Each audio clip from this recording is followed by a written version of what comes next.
Bienvenue à l'IRCAD. Cet institut de recherche abrite la salle de classe la plus sophistiquée d'Europe.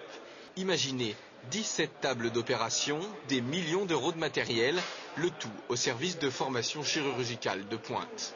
Aujourd'hui, nous apprenons à explorer un poignet sous arthroscopie.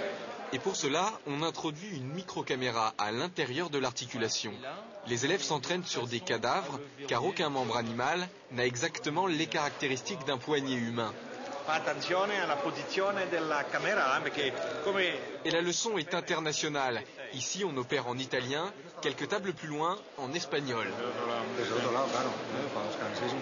Avant la création du cours d'arthroscopie, chaque élève apprenait dans un service, rattaché à un chirurgien. Ici, 8 experts européens sont à sa disposition. Là, c'est la première fois qu'il y a un enseignement organisé à une grande échelle qui permettra à des jeunes chirurgiens de se former aux techniques d'arthroscopie du poignet. Nous avons enseigné à plus de 130 personnes de 25 nationalités différentes des 5 continents, puisque nous avons eu des Chinois, des Malais, des Indiens. Je m'appelle Marcela, je suis venue du Brésil et de São Paulo. Je suis venue en France pour faire cette formation parce que les formations ici, elle est très bonne parce qu'on peut travailler avec des cadavres. On leur donne effectivement un diplôme qui peut les aider dans l'obtention vis-à-vis de leur université ou vis-à-vis de leur hôpital, de l'obtention du matériel, parce que c'est un matériel coûteux. Donc il faut justifier de ces investissements, et le fait d'avoir participé à ces cours les aide à obtenir les financements pour le matériel.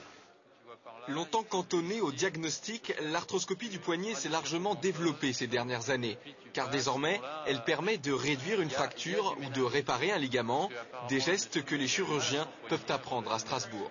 Là, on fait rentrer en bonne position notre shaver, notre fraise motorisée.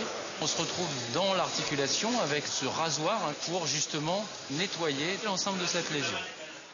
L'opération du poignet avant, c'était ça. À la clé, une vilaine cicatrice et plus grave, une raideur articulaire souvent définitive.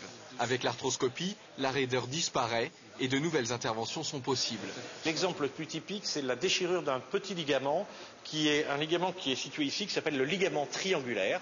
Et c'est un ligament que s'abîment beaucoup les sportifs, les tennisman, les golfeurs, les escrimeurs en particulier.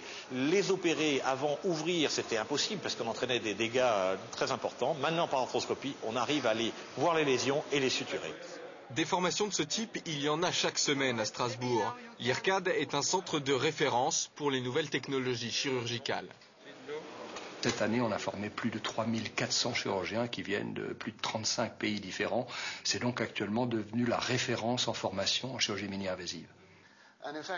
Pour atteindre ce niveau d'excellence, l'IRCAD s'est appuyé dès l'origine sur des financements industriels privés. Aujourd'hui, le modèle commence à faire des petits.